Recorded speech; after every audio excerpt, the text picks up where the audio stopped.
Hi and welcome to the Active Code podcast, brought to you by Aspire Active Partnerships. I'm Paul Griffiths, and joining me each week on the pod is Luke Johnson. Aspire Active Partnerships is a community of like-minded business leaders who all believe that collaboration in the sports coaching and children's activity sector is essential for success. We've proven that working in collaboration does benefit business growth and essentially helps more children be more active more often. To combat physical inactivity, we need organisations that are performing at their very best. Organisations will only operate to high standards if they are led well. So, if we can focus on developing high quality leaders throughout an organisation, not just at the top, customers will experience higher quality services, which means heightened enjoyment levels and increased levels of physical activity. And if we do this at an early age, we know that we can build the foundations for a more active, happier and healthier life. The Active Code investigates what it really takes to be a successful leader and how organisations can combat physical inactivity. We won't be alone through this journey. We are joined by business owners and experts from our sector, as well as inspirational people from outside our industry. We'll understand the importance of physical activity to our guests, reflect on leadership experiences, and gain thought-provoking insights on how we can crack the Active Code and get more children more active more often. If you like what you hear, please leave us a rating and subscribe wherever you get your pods. Hi and welcome to the Active Code. Joining me and Luke today is a man who really knows his stuff when it comes to skill development in the sport and physical activity landscape. Steve Mitchell focuses on the development of people in, through and across sport. A director of several sport-related businesses, Mitch is a passionate believer in the importance of high-quality education. Founder of Sporting People, co-founder of Sport for Confidence and a trustee for Switch to Play Foundation. Mitch is a Loughborough University graduate, a former semi-pro rugby union player, and is currently the independent chairman of Parkour UK, as well as being a school governor and consultant. Mitch is also quite possibly one of the most well-connected people in the sector and always has plenty to talk about. Welcome to the Active Code, Steve Mitchell. Good afternoon, chaps. Great to be here and looking forward to chewing the fat with you both for the next hour. Thanks for your time.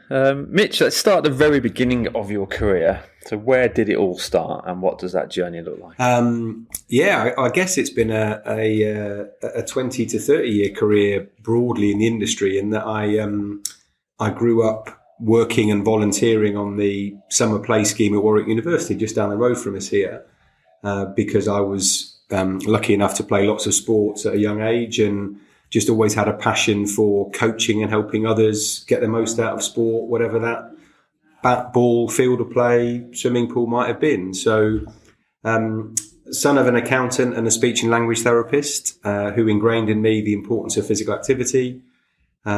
Educated at Warwick School, did a year out in South Africa where I went and coached in primary schools in Johannesburg. And that taught me a lot about life, both personal and professional. A quick 4-year meander through Loughborough University, playing some rugby and doing a little bit of learning, and always coaching and volunteering throughout that. A year in Oxfordshire, coaching in schools before it became sexy and en vogue, and organisations like Aspire got set up, in that I was literally a man with a van with a bag of balls and a bag of kit. Used to tootle around the primary schools of Wantage, Abingdon and such places, literally delivering sessions and absolutely loving it. At the time, working for a company called Super Camps, with the logic that my incredible delivery should hopefully see a return in investment in terms of young people booking onto the activity camps. Could never really find the cause and effect link between the two things. So moved down to Essex and then spent 10 years working in the public sector, all around education, skills and training. And I'm sure we'll come on to a lot more of that later. And for the last 6 years have been pretty nomadic and entrepreneurial in my existence. And I've done lots of different things in terms of building businesses, starting businesses, supporting leaders and chief execs, sitting on boards. To kind of sit here today and reflect on a journey back through sport. I mean, there's loads of ups and downs and bumps in the road along the way, and I look forward to unpicking some of those as we go. But great to be kind of back in Warwickshire and reflecting on some of those early experiences in the sports clubs and physical activity environments locally. Mitch, if you pick one thing there, you've mentioned that you experienced in Joburg. Obviously, you said there's a few life-changing experiences. Can you just delve a bit deeper into that? What was it about that experience that helped shape your career? Yeah, so I think I left school knowing that I wanted to work in sport. I didn't know what that meant. I'd had some incredible coaches, teachers and mentors, I guess, throughout my teenage years. I didn't really quite know what working in sport meant at that point in time. Had always had a kind of thirst and a hunger for travel. And I was lucky enough to tour South Africa with Warwick School 2 years previous. So I put my name in the hat to go on a gap year and was lucky enough to go and work at St John's College in Johannesburg, right in the centre of Johannesburg. And I say it shaped my outlook on life for lots of different reasons. Number one, because it gave me an opportunity to experience a different culture. And a culture that I absolutely love and embrace and am passionate about, because the South African culture is one that I think taught me some values in life that I now apply every day. And that's particularly about the kind of human interaction piece and treating people with humility and respect, and the social aspect of breaking bread and eating over a braai and sharing a beer after a game and what have you. So there's certainly the kind of personal development social piece. From a coaching perspective, the most fascinating bit for me is that we went across as a team of 4 stooges, as we were called, and we were given the lower achieving teams in all of the junior school.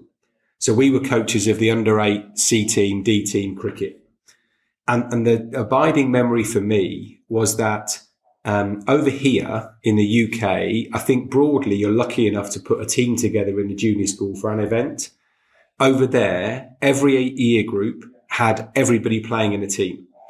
And those under 8, under 9 C and D teams may not have been the best in terms of performance, but they had a coach or a set of coaches that gave them an identity.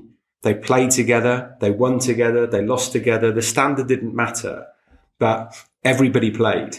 And that's the thing that I've tried to bring back and embed into everything I do, is that I don't think we get it quite right over here. And I say that as a bit of a throwaway comment about we'd struggle to put a team together, but I genuinely think in lots of primary schools we would.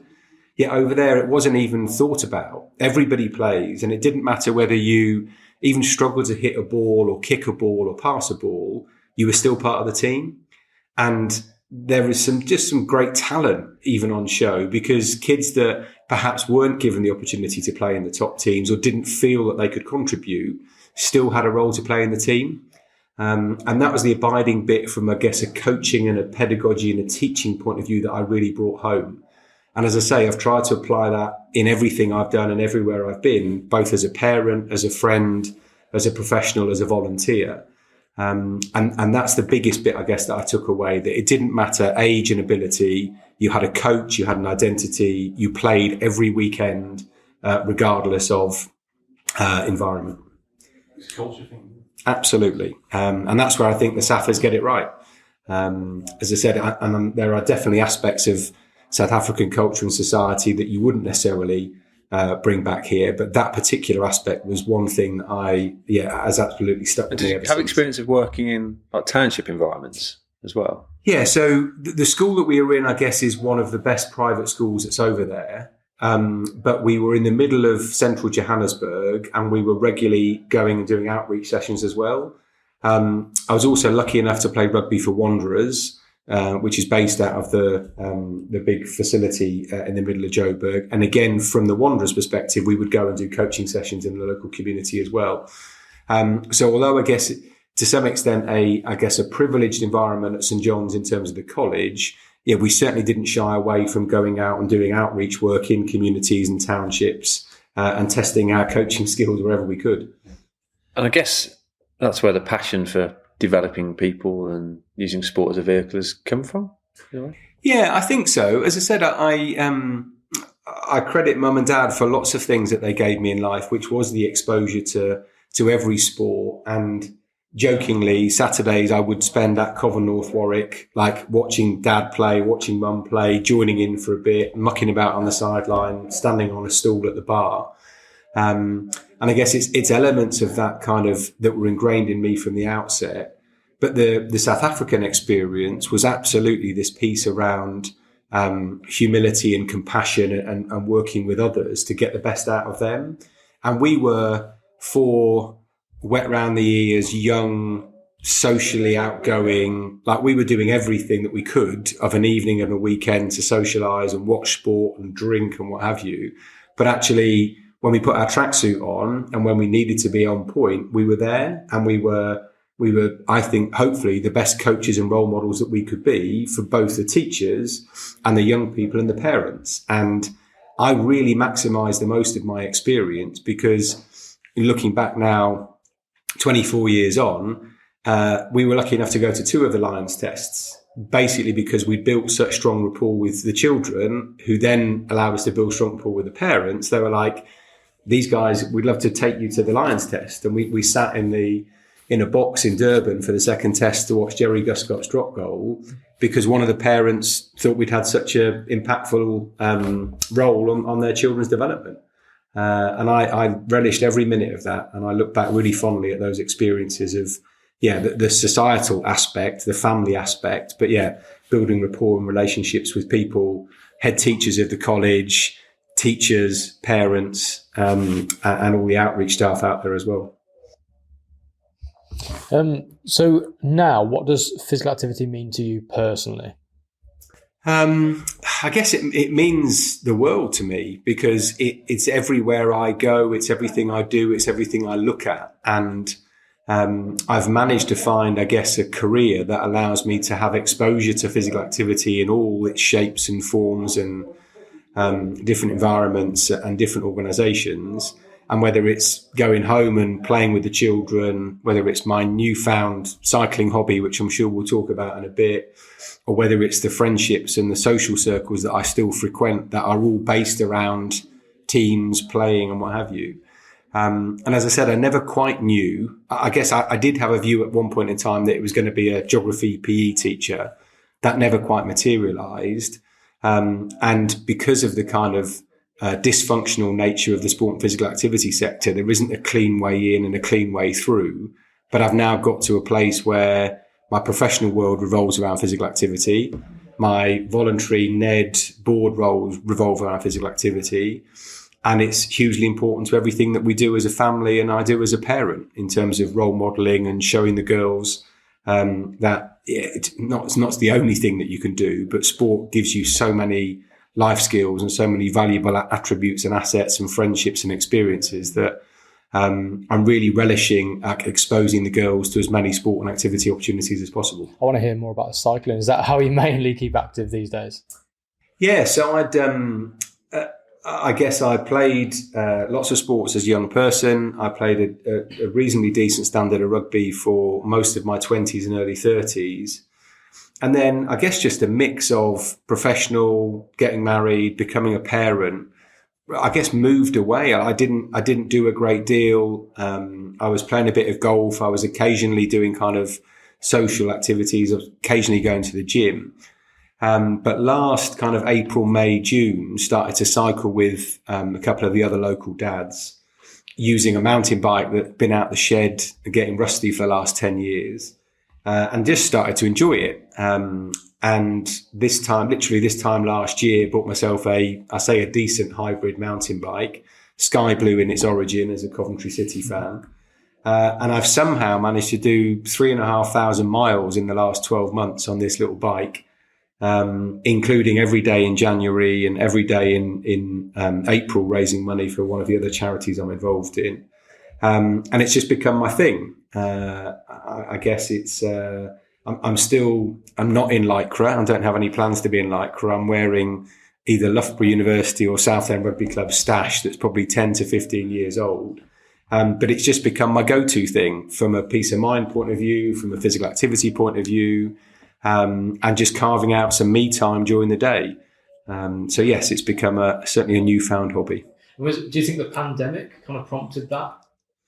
The pandemic definitely prompted that. There is no way, I think, if I was still in the kind of routine that I was in, I would have found that hour to an hour and a half a day to go and do it. I don't think I would have bought a decent bike, which clearly makes the experience a bit better.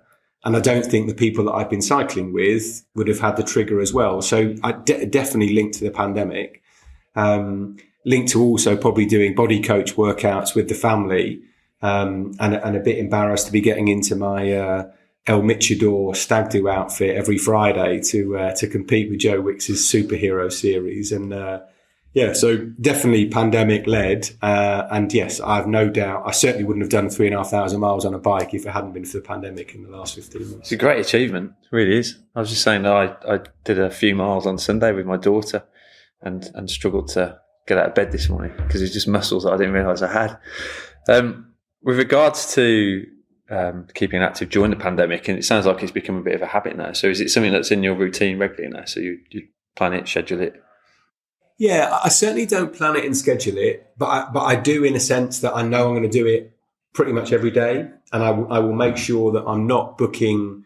I guess there was a piece at the beginning of the pandemic where we all got to, and the people I know got into this kind of back-to-back Zoom habit. And you were just doing an hour and then you're on the next hour and then you're on the next hour. And I learned quite early on to try and only do 45-minute sessions and then give myself a little bit of a break just to stretch my legs.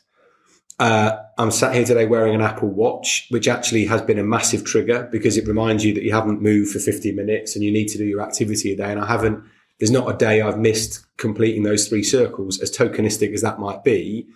But I might have been on the chop for the afternoon at a barbecue and I'll come home and I'll say to Jen, I'm going back out for a walk because I haven't quite finished my steps for the day. So yes, back to the point, apologies. I wouldn't say it's something I'm protecting in a calendar, but I am making sure that I know pretty much every day, if not every other day as a minimum, I'm going to get out for at least an hour and a half on the bike. And what are the benefits then to you? You're not scheduling it methodically, but you're doing it every day. What are the benefits and what would you feel like if you didn't do that physical activity every day? I certainly wouldn't be wearing this shirt today, probably, Luke, to be honest with you. But so I think the benefits are absolutely, listen, we've got a busy household. We've got 3 daughters under the age of 10 who I love dearly. My wife has set up her business in the last 18 months around mother and baby support and hypnobirthing. So we are and have been at home a lot, and you can't get away from that. So I think there's definitely a kind of peace of mind thing. There is a great time for thinking. There is a great time for just clearing my head and getting away from whatever the trials and tribulations of that day might be. But yeah, without it, I don't know, because I guess I've spent the last 8 years dipping in and out of things and never finding something that's consistent. So I guess I couldn't tell you definitively what I think I would be missing out on, but actually the things that I've got back from it have far outweighed the difficulties in January. And this is like, you say it to people joking, and then I look back and I'm like, no, every day in January, I got out on the bike, come rain, sleet, snow, freezing weather. And that's some kind of decent achievement. And then again, when I look back at April and raising money and going pedaling every day, and then on the last day in April, I went to every primary school in the borough, just as a little tour, again, just promoting the physical activity message. Those are things that I guess I look back on now fondly that I definitely wouldn't have done had I not had, a bike and a bit of old rugby kit lying around. How many schools were there that you got around? So there are 36 schools I visited. It was about a 60-mile round trip. I was supposed to go with different people. So one of the Active Essex team members was late turning up and then got a puncture. I then had a puncture on my own on the way across the dual carriageway into Basildon, which was so I was on the phone to your previous podcast guest, Mr. Laybourne, on FaceTime, literally asking him to help me change a flat tyre. But ultimately it was part of a bigger event that day around a schools relay where we were getting all the schools to walk to each other and share a story about around lockdown and around positivity. And I watched kids doing hackers to other schools. I watched kids singing to other schools. I saw kids marching between school and school. So it was a truly magical day. But yeah, it's about 60 odd miles and 36 schools I think we got to, with a selfie at each one. So yeah. Mitch, the children and young people who aren't engaged in physical activity and sport at the moment, what have you learned from your work in the sector over the many years you've been working in it? What have you learned that we could potentially do to promote physical activity to those people that just don't do sport, they don't enjoy sport? It's $1 million question, I guess, Griff, isn't it? I think for me, one of the bits that I have relished through my exposure to the parkour community and the broader kind of lifestyle sports community, balanced with me growing up. Like, I played traditional sports, team sports that had clubhouses and regular training and built a community. I think predominantly now, whether it's the young people I see at the school or whether it's the people that we know don't participate, I think the offer is just wrong. So I'm not sure we're getting the offer right, but I'm also more than aware that society and cultural norms have changed. And we use this kind of analogy in the parkour community about when did you ever stop playing? When did you ever stop going outside and climbing, jumping, rolling, throwing, like just mucking about outside? So I definitely think there's this whole piece around kind of risk benefit where parents and schools perhaps are more risk averse and are focusing on other areas. But I also think that children of today perhaps want a different thing. And I think that's where this kind of idea that you play a traditional sport that happens to be in a team, which means you have to train twice a week. And if you don't train, you don't play. I think society's moved on. So I'm not quite sure that as a sector, we've moved on enough with still pushing the same old sports that still look and smell the same way. And I think that's where I'm super excited to see what Sky and the other young lady for Team GB and the skateboarding do this week, because if you've watched the Tom Daly story yesterday, like this is a different generation of people, like inspiring people to do different things, and those different types of activity and different types of sport that aren't traditional perhaps aren't in people's psyche and in people's mind as much as they could or should be. So I think there's a whole eclectic mix, and I'm an absolute passionate believer in kids having access to as many things as possible, and joke about chucking kids in the pool to learn to swim and getting them on a pair of skis to ski down a mountain. Those are life skills that are irreplaceable. And I know that's not achievable for everybody, but ultimately we have far too many young people that are leading a sedentary lifestyle that is going to have major knock-on effects for the next 100 years if we don't do something about it.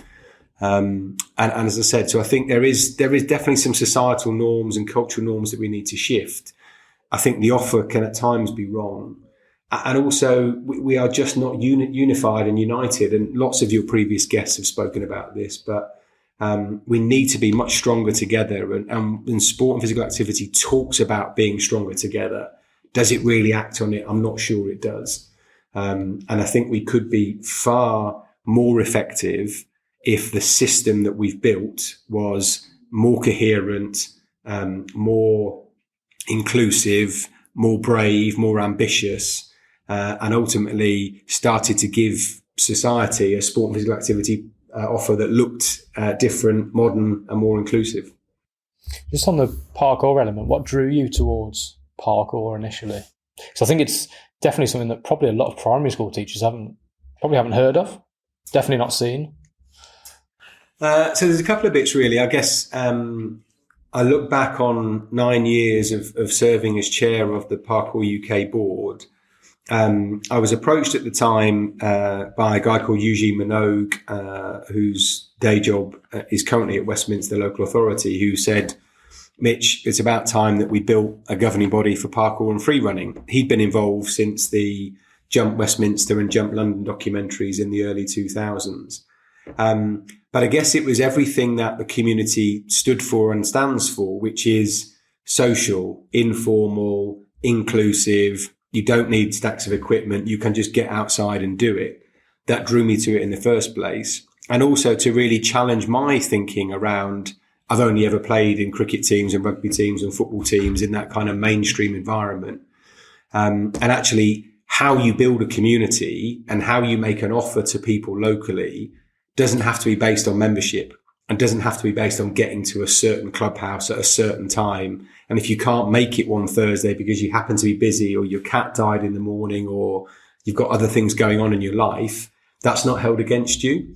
So I guess I kind of fell into it, but it's been a magic journey for the last 9 years, and like really proud of what we've achieved. And I do think mainstream sport can learn a lot from some of the elements of what the parkour community is built from and stands for. I was just going to ask that question. Are there conversations that have gone on or go on with the traditional governing bodies of sport, with the smaller, newer organisations? It's a really interesting question. I think, in all honesty, no. It's funny because I've sat in conferences and events where I've heard perhaps some of the most senior sports administrators in the country talk about how Parkour UK and what it stands for and what it's built should be the exemplar and should become the standard and should be the norm. Has that then led to others asking us how we've gone about it, how we've done it, or learning from us? I don't think it has. What always makes me chuckle, though, is that often, and you'll see now in gaming and in some of the most latest released movies and in other sports, they are using elements of parkour and free running to sell what they're doing. And people don't necessarily associate the two things. So my sport is rugby union. The RFU did an O2 rugby touch campaign 4 or 5 years ago. They sold it. The advert for rugby touch was parkour practitioners running around chucking a rugby ball about, but doing parkour movements and animalistic movements whilst doing it. So I think, like cricket, the T20 stuff, like, for example, there would be parkour practitioners used on the side of the T20 environment a few years ago that were doing movements to celebrate scoring a 4 or 6. So it was almost part of the broader kind of environment and the production aspect of sport. So I think there's a whole lot that other sports and governing bodies can learn. And one of the things that I'm confident I'm leaving behind is an executive team and a board willing to think differently and be brave. And there are conversations happening with skateboarding and surfing and American football about how we can work smarter together. So it might not be with badminton and table tennis and others, but certainly there is a group of lifestyle sports that want to think differently and push the envelope and be brave and be different, that, are slightly disruptive, starting to put their kind of elbows out a bit and really challenge that traditional sport ecosystem that we've all grown up with for the last 20 or 30 years. And actually put themselves, and not be afraid to fail. That's what we spoke about with Anderson, just almost empower yourself to fail. Try something different so you do stand out as an organisation. And just because these small, non-traditional sporting organisations lack the budgets and the people power, I guess, of the larger organisations, doesn't mean that they shouldn't have a voice and do things differently to be noticed. Because, in my opinion, the likes of the FA, the RFU, the ECB, they could learn a hell of a lot from the smaller, non-traditional governing bodies, without doubt. Sometimes maybe they're a bit too proud or arrogant, is that the right word? Maybe to I'll say it, to actually want to take time to listen to other people. It's interesting because one of the main drivers from building the parkour community in the UK, and then by default Parkour UK, is we are community-led and community-centric. And actually, when you talk about that, well, what does that mean? Well, that means that we won't make a decision unless the community wants us to make it. And we won't make a decision for the greater good of Parkour UK if we think that's going to alienate ourselves from the rest of the community. And I think that's the bit that is the single biggest shift that traditional governing bodies and traditional sports governance needs to embrace. It must be far closer to its community and its constituent members than it currently is. And I think if you look at some of the traditional sports where you've got competing governing bodies because somebody made a decision in that sport 20 years ago, which meant some people didn't like it, so they went and set up a rival governing body. You'd like to think that lifestyle sports, and they are by no means perfect, by the way, don't create that kind of ecosystem, because if the community is at the heart of what we do, we shouldn't be able to go wrong. We should always be able to be held to account. And actually, if we do want to make a decision, And case in point for me is the debate that the community in the UK and globally has never really bottomed out around competition. So people have never understood that parkour and free running is predominantly a non-competitive discipline. So there is potentially a move from the International Gymnastics Federation to try and bastardize parkour to create a competition that means it can go into the Olympics. But that decision shouldn't be at the auspice of Federation International Gymnastique. It should be at the behest of the parkour community. Do they want competition or do they not? Now, it's a live debate, right? Because I think if you look back at society and sport historically in terms of society, at some point in every sports lineage, there probably was a group of practitioners that went, we're going to go and create that thing over there. The 100 might be a great case in point for cricket. The purists might be stood over there going, we don't want that. We don't want to go there. And actually, let's let the sport, let the community have its own decision and come to its own conclusion. And there is without a doubt a huge swathe of the parkour community that wants competition. It wants to be able to race against other people. It wants to be able to compete. It wants to be able to say, I'm better than you. There is a whole massive swathe of people that doesn't want to go anywhere near it because it stands for all the things that they don't like from an artistic and a discipline and a kind of philosophy point of view. So actually let them come to their own conclusions and have the grown-up debate. Let's not force an Olympic competition structure on a community that fundamentally doesn't want it.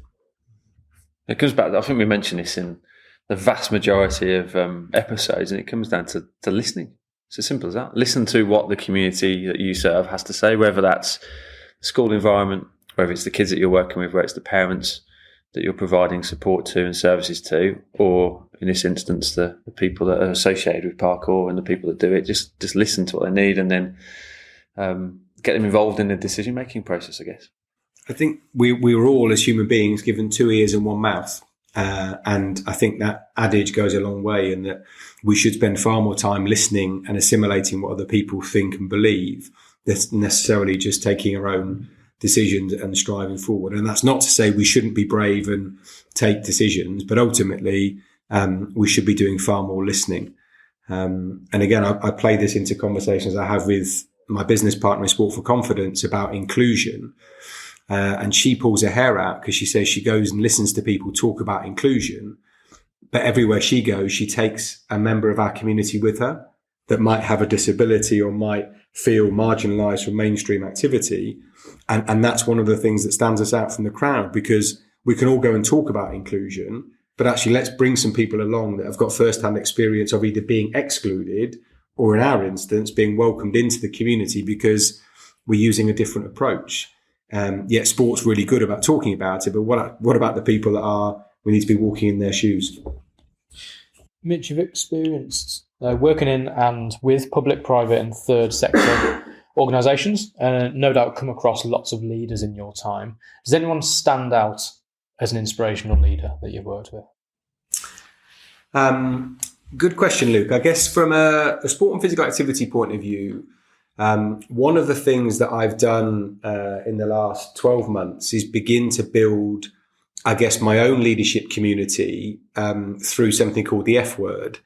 And the F word was brought about through Matt Stevenson Dodd, Andy Reid and Preeti Shetty about 4 or 5 years ago, where they challenged the sports sector to talk about failure. And Matt was at Street League at the time, and they published their annual report that basically said, this is how much great work we've done as a charity this year. This is the number of young people we've helped. They are a charity that uses football to predominantly help people at the time that were homeless. But these are the people we've let down. And loads of people were like, you can't say that. You can't produce an annual report that says you let people down and you failed. And he really kind of challenged that myth about getting sport and physical activity organisations to admit where they've got things wrong and own up to that and be accountable for it and be transparent with that. And I think on the whole, sport and physical activity organisations are pretty poor at doing that.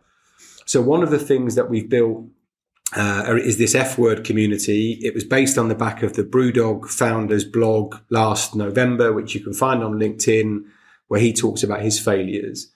And we've been bringing together young, vibrant, ambitious leaders from predominantly the sport for development sector, once a month at the end of every last Friday of every month to talk about getting things wrong.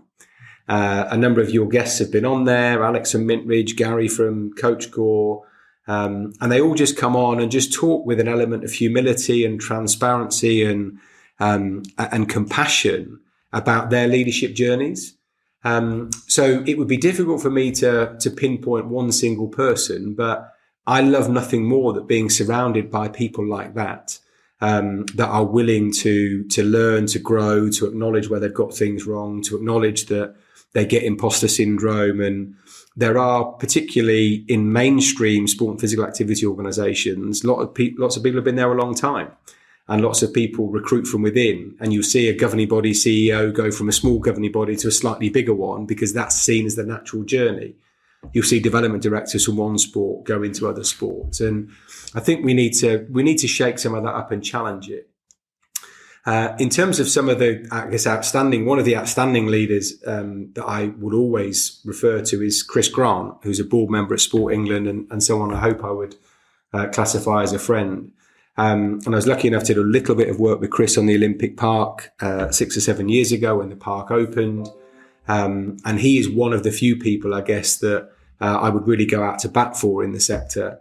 Was a brilliant leader when he was at Sported, continues to be a great advocate, particularly around the EDI agenda for sport and physical activity, around board governance and around we need to actually be more societally reflective, both in terms of the teams that we produce, but the workforce and the boards within which we build.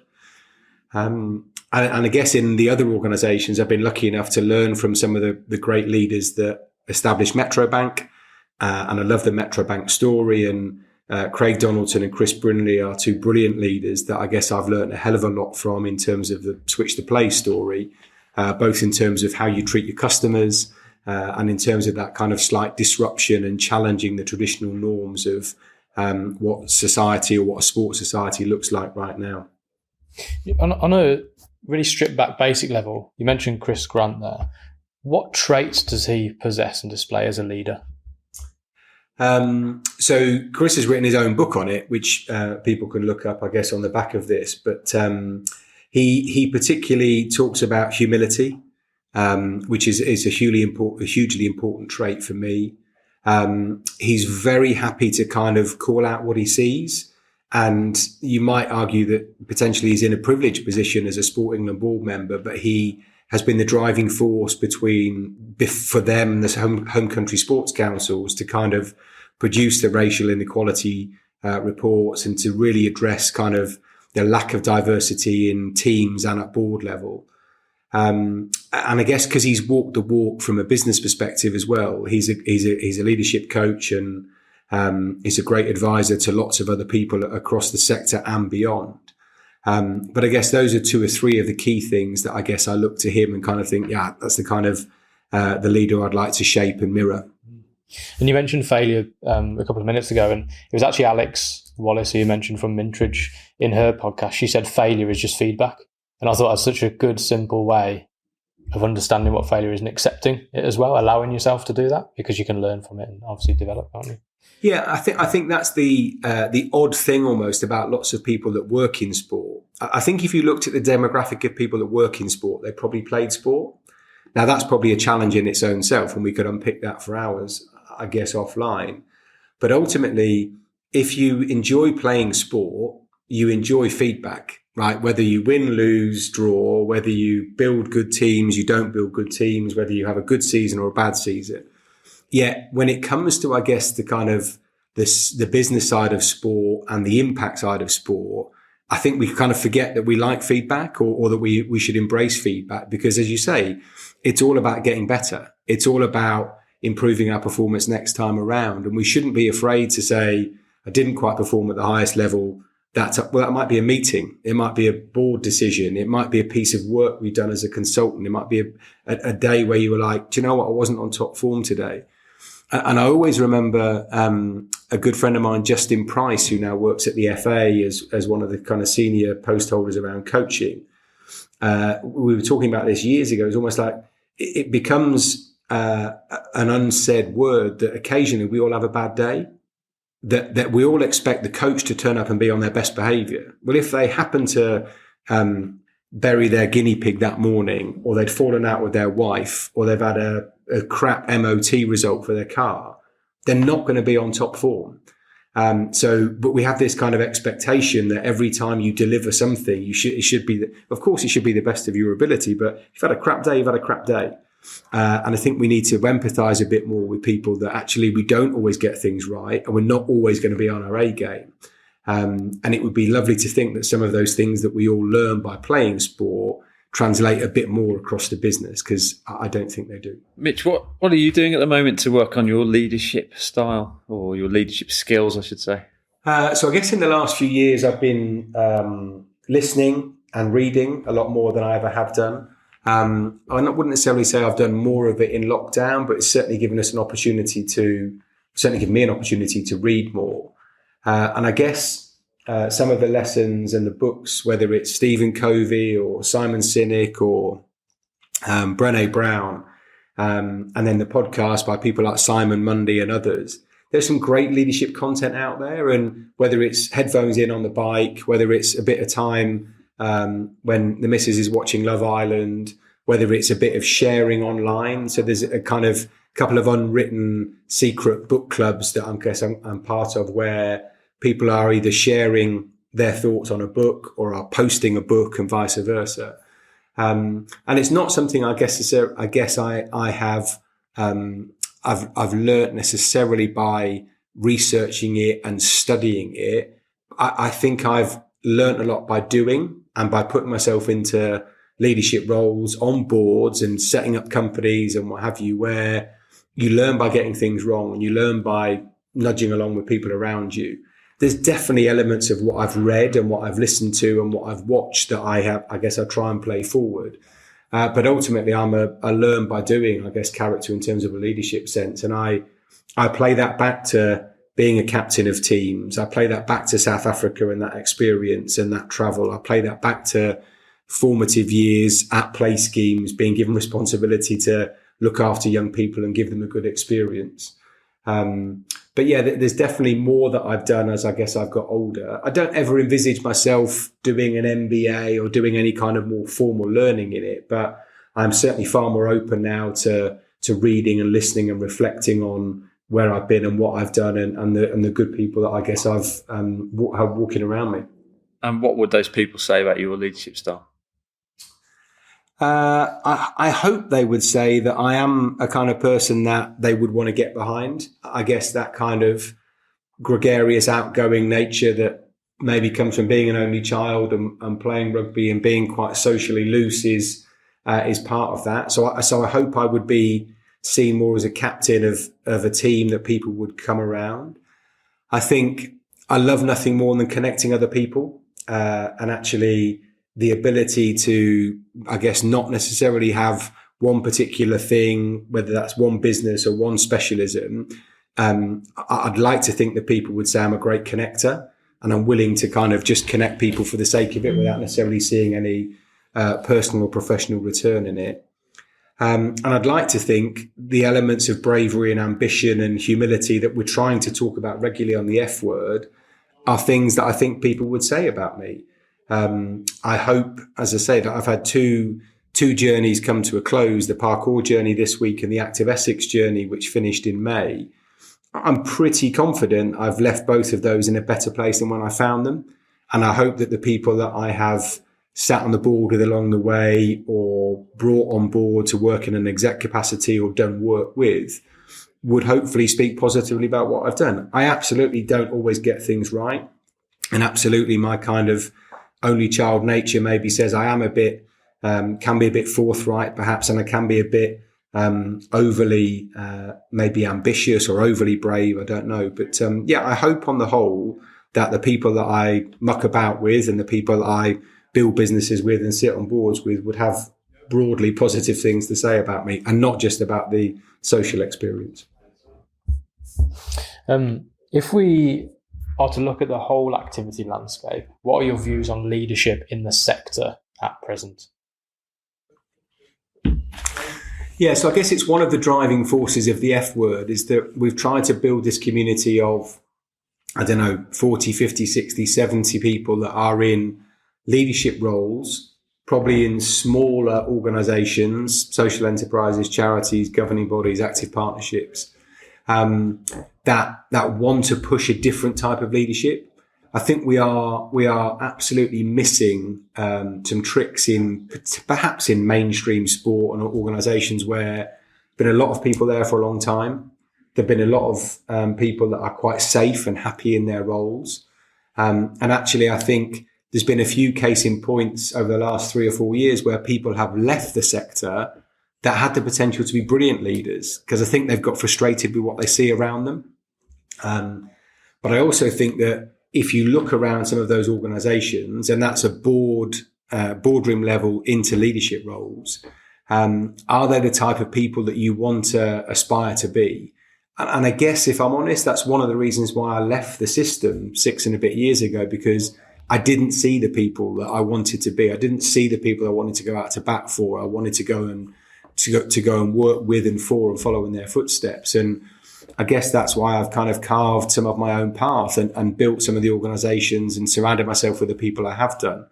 Because, I do think there is some real leadership voids across the mainstream sport and physical activity sector that we've created ourselves almost. And all credit for a kind of more longer term ambitious strategy, a 10-year outlook.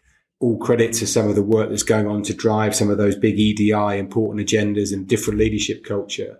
But I think actually business tends to learn a hell of a lot from sport.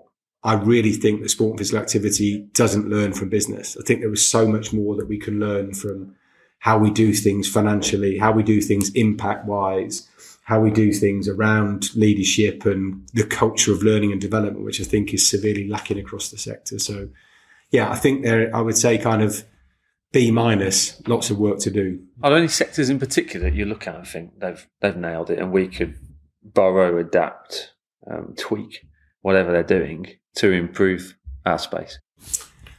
I think there's lots of sectors that do. I wouldn't necessarily look at one in particular, but I'd look at I guess when I use a Metro Bank or a Brewdog or a Netflix, I think we can learn so much from some of those industries in terms of the challenges they've been through and trying to come out the other side, or those kind of disruptors and those people that have looked at a marketplace and gone, not quite right like that. It can be done a bit differently.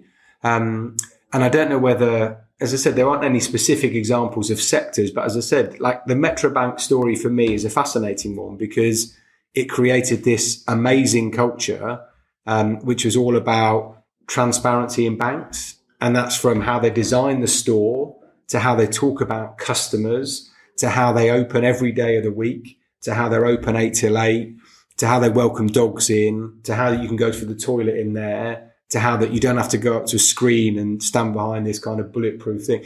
Like that was just somebody looking at banking and going, that's broken. What does new look like? And again, Brewdog, I know they don't get everything right, but like the way he's gone about creating some of the products and the brand association that's in there. So I think there are some of those others where we can learn. I've just been reading the Netflix book, and again, some great stories about how that kind of video rental postage blockbuster thing has evolved. So I think there are some great examples of probably more organizations than sectors. But I guess when you look at learning and development, you look at some of the work that the construction industry are trying to do to break down barriers around role modeling and EDI agendas and inclusion. I think you look at what banking have done to try and, again, challenge the stereotypical role and what have you. So I think we can learn loads from different environments and different organizations.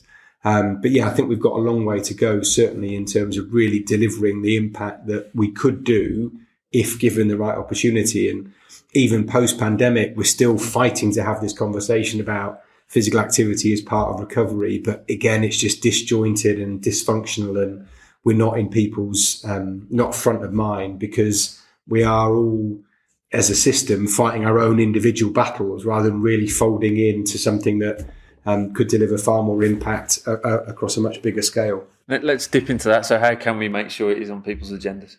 because you're right, post-pandemic's critical time. We've seen the data, we know the problems. It's the right time to do it, but what needs to happen? I come back to the joined-up approach, Griff, and it's something that you and I have spoken about historically. I genuinely think, like, the pandemic showed us lots of things. One of the things that really struck me was that when we were talking about either return to play or can we get back up and running, it was every sport for themselves. Football was trying to get back first, but then cricket were trying to do it. Swimming was saying we need to open, and gyms were saying we should open first, and kids' activities were like, we weren't going and saying this is ridiculous. Let's just have one grown-up conversation on behalf of the sector, because for the last 20 years, rightly or wrongly, we've created this kind of competitive economy where you can't play one or the other, or we can't go and talk in a grown-up language about physical activity through the life course because a trade association or a funding body or a governing body or a Premier League or a particular club is just going out to have their own conversation. And I think that's the biggest single thing that frustrates me, is that this kind of dysfunctional, disjointed nature where actually those of us that are in the sector know, understand and value what an active lifestyle can give you in terms of life skills, in terms of tackling sedentary behaviour and long-term health conditions and enjoyment and satisfaction and community cohesion. But if we go at that individually, either as an organisation or as different parts of the sector, we're never going to solve this problem.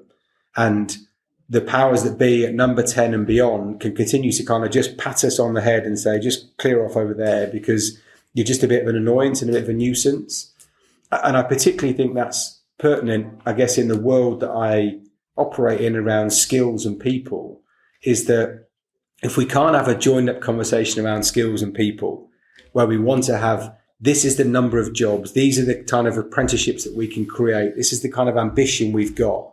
That's one of the easiest things I think it is that we can have narrative about, but we're just so dysfunctional and disjointed about that we can't even go and have that grown up conversation. Yeah, you said earlier that there's no clean way in or clean way out of the sector, and it's so important that we get the right people in and make it easier for them to get in and keep them. Because you alluded to earlier that there's good people and good leaders that could really have an impact on our sector, but they're going off into other sectors because they've had enough. So how can we make it easier for people to get into our sector, and then how can we retain them? So I think we need to be more honest about what jobs and careers exist in the sector to start with. So I don't think we're necessarily honest about that. And by that, I mean, let's talk about basics of job profiles and case studies and accessible careers information. And let's show them as they are. Let's not gloss them up to be something that they're not. So that's the first one. So we are not good enough at showing people what those jobs and careers can be. The second thing for me is we need to create better conditions for those jobs and case studies and people to exist in. So we need better culture about recruitment. We need better culture around living values. We need better career progression. We need to use apprenticeships better. We need to give people opportunities to lead early. We need to have a mentoring and a supervision culture, which just doesn't exist. So I guess the environment within which people are employed and deployed needs some work. And it's not an overnight fix, but organizations have a responsibility. If they want to deliver bigger impact, you've got to recruit better talent and you've got to look after talent better. So the mentality in leisure and fitness would be, well, if I can go and earn £10 an hour more at the leisure centre or the sports coaching company down the road, and that's 30 hours a week, so that's £3 more a week, I'm going to go and do that. And that exists. So we need to kind of shift away from some of that and create better employment conditions for these people. We need to be able to be more inclusive.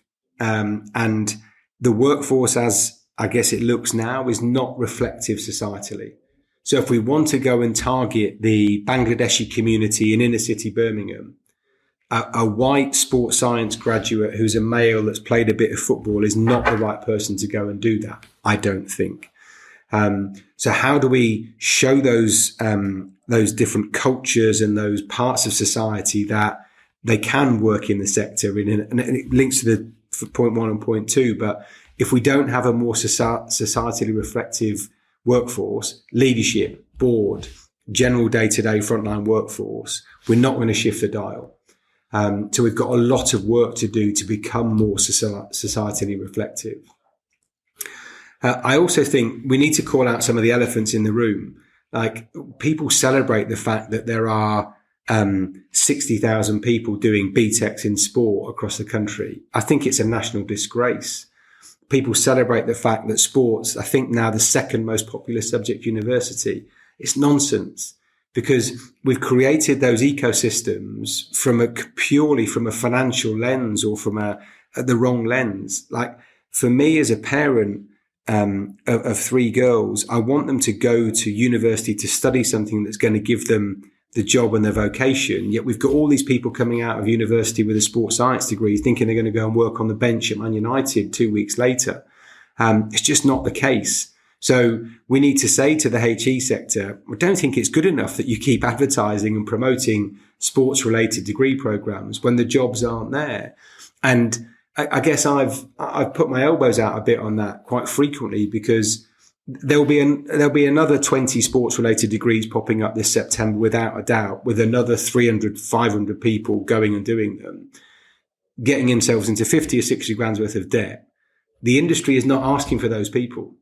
The industry is asking for people that can get their hands dirty and inspire and motivate and deliver safe, enjoyable experiences for people across the life course. We don't need loads more sports scientists. We don't need loads more analysts. Absolutely, we need the skills of business and the skills of using insight and fiscal work and understanding customer journeys. But we definitely do not need any more sports-related degree programs or more people doing BTECs in sport across the school and FE sector. So you've got to call some of that out. And if we don't make it any better, because we are now producing far too many people that are just not fit for purpose, and they're cashing their chips in on study programs and BTECs and provision that just isn't going to give them a job and isn't going to make them employable. And I think if there is a challenge for the 21st century, surely it is to be employed rather than employable. On the back of a pandemic, you need to be in a job bringing in some regular income. Having loads of lovely employability skills isn't really going to cut it in society for the next few years, I don't think.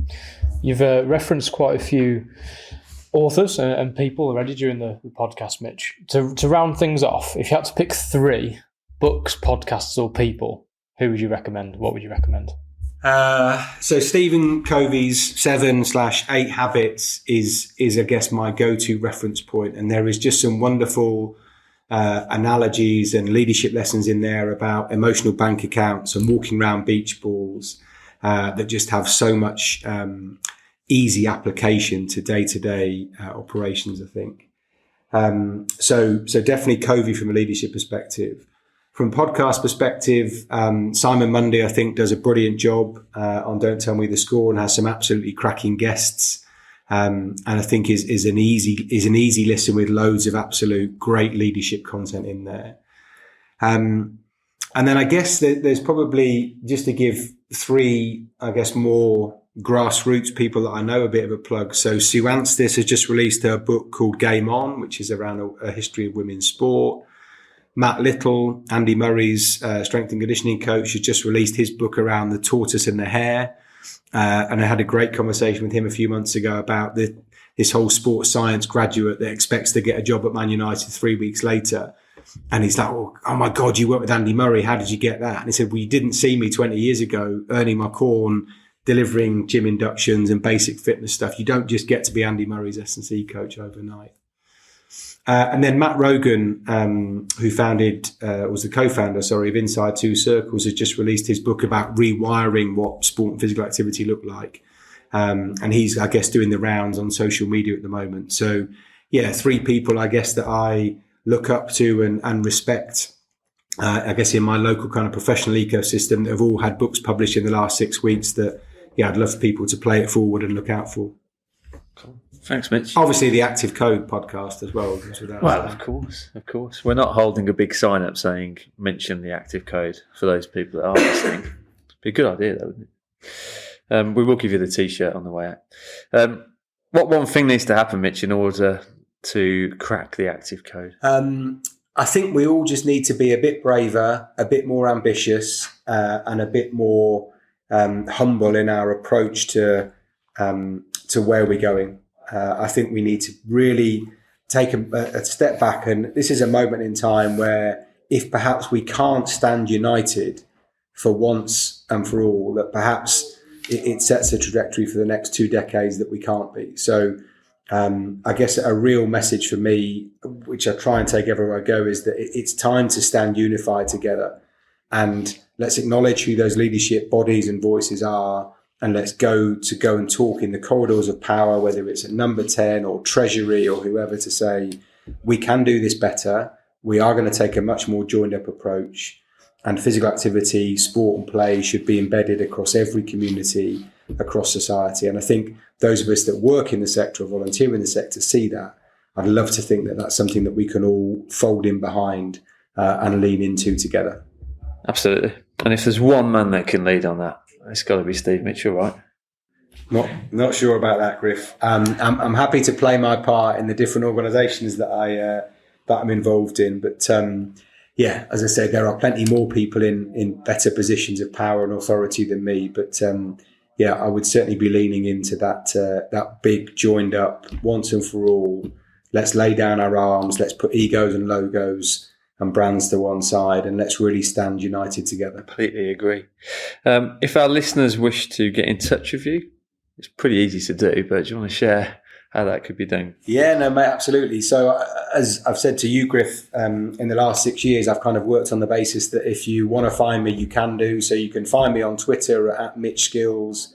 You can find me on LinkedIn, and then through the various organisations that I guess have been smattered through this podcast, whether it be Sport for Confidence, Sporting People, We Are Coach Core, and too many others to mention. But you won't find me at Parkour UK and Active Essex anymore. But you can find me through any of those social networking spaces, or on my monthly F-word little leadership gathering.